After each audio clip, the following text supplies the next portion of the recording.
I'm very privileged today to introduce to you Susan Hartzler.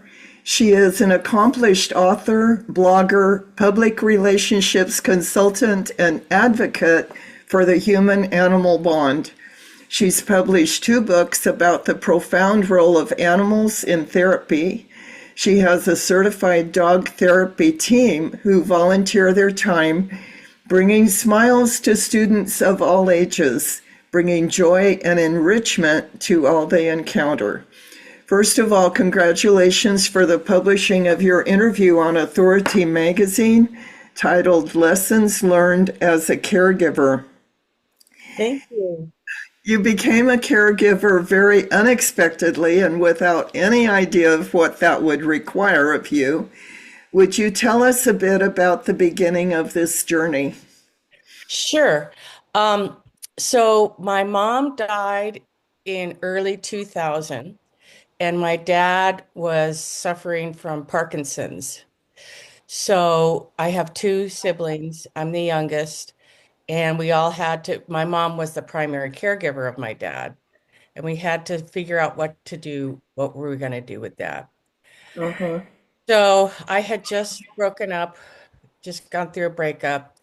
I was single. I offered to give up my fancy job doing travel public relations. I went all over the world, Wow. um, and move home to look after our dad. Okay. I, in the family, I'm the kind of the black sheep. So I saw this as my opportunity to show them all what a good person I To was, redeem yourself. being myself, which is not a good thing because it's a lot of work. But I'm not sure I would do it today, but I wouldn't take it away. I wouldn't not do it when I did it. Okay. So I found that self-care is a recurring theme among all the caregivers that I'm interviewing. What are some of the ways that you took care of yourself while you were also caretaking your dad?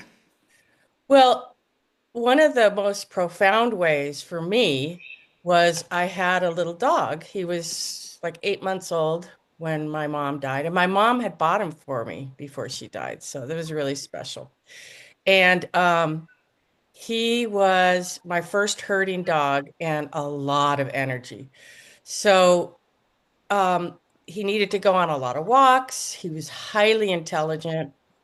He sort of helped me take care of my dad.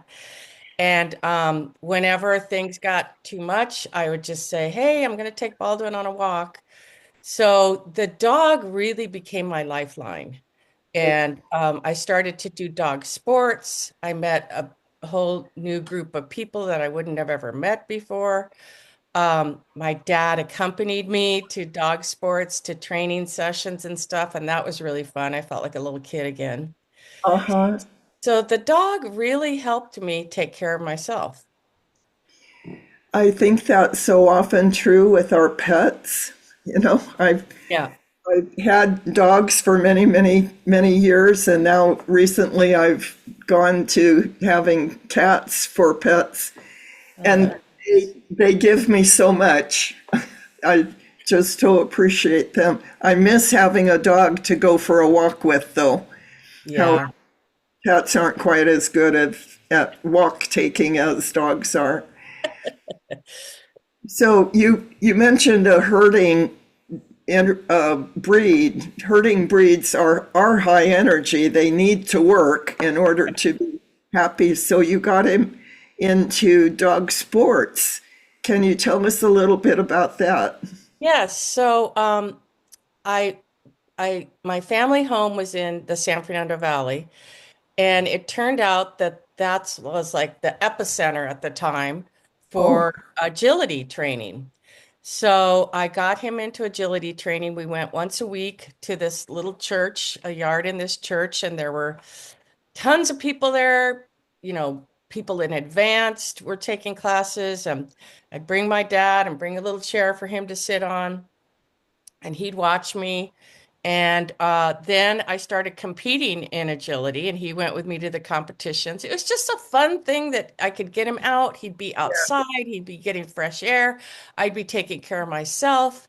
My mind would be on, running the course. So it Yes. was nice, it kind of balanced things out for me. I It, ended up buying all the equipment in my own backyard too. So okay. Sounds like a lot of fun. yeah, it was a lot of Any fun. other ways that stand out to you that were good self-care tips for a Well, caretaker? I did a lot of research on Parkinson's, and I found out that one of the things that they recommended, now they've done a lot more now. This was in the early 2000s. Hmm. They said that massage would help. So I hired a masseuse who came to our house and she'd massage him, and then I would get a massage too. Oh, gosh, So yes. the massages really helped me because I had to do lifting and stuff like that. Um, and then just getting him involved helped me because Oh, I could take a little time off. I signed him up. He was a singer, and he actually gave up a singing career since he had a family. He was asked to join the Roger Wagner Chorale, which was a big deal back in the day.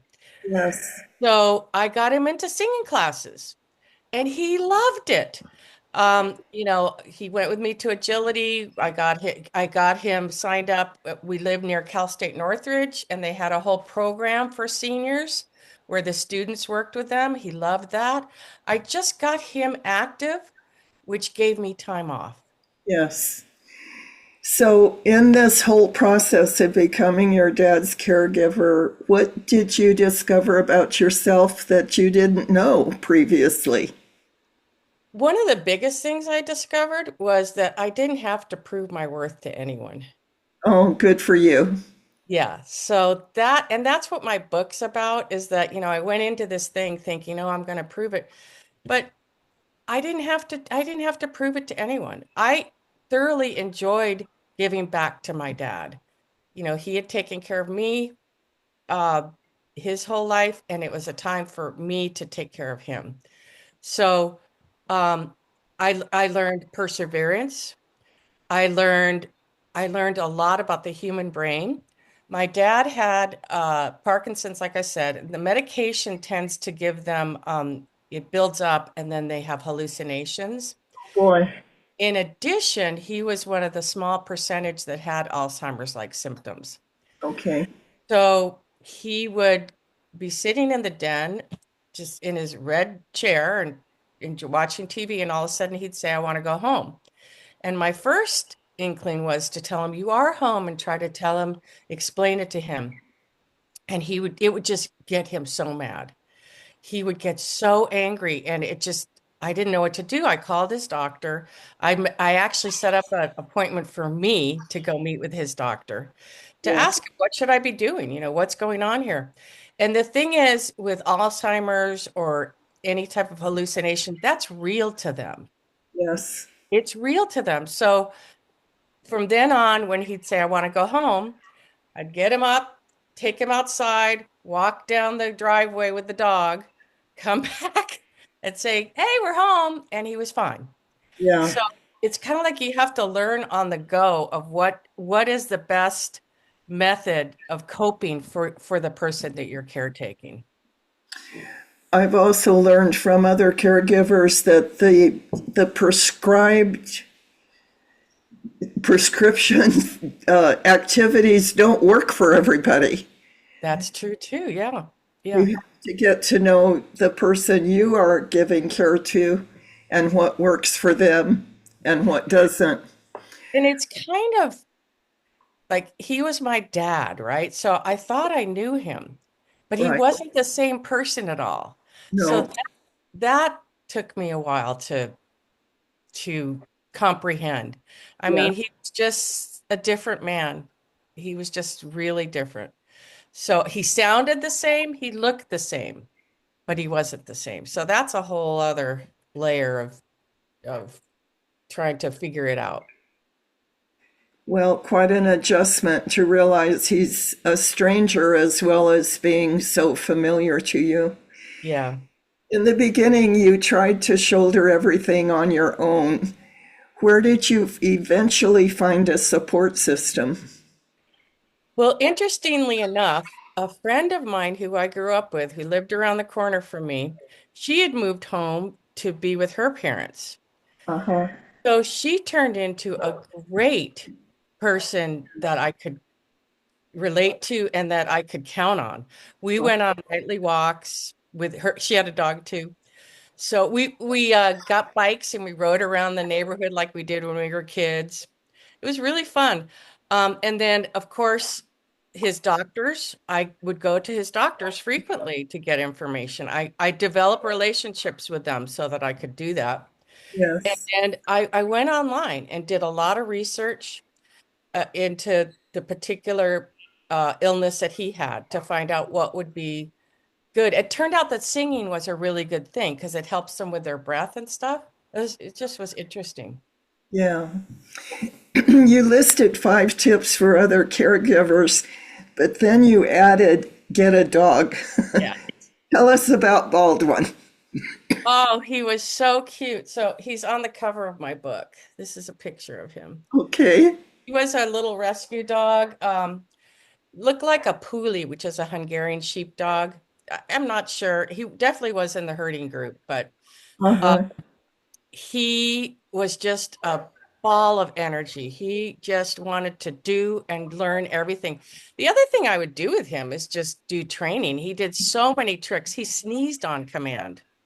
Like at you and he'd sneeze. It was so cute. And then I trained my other dog later to give him a Kleenex. So that was fun.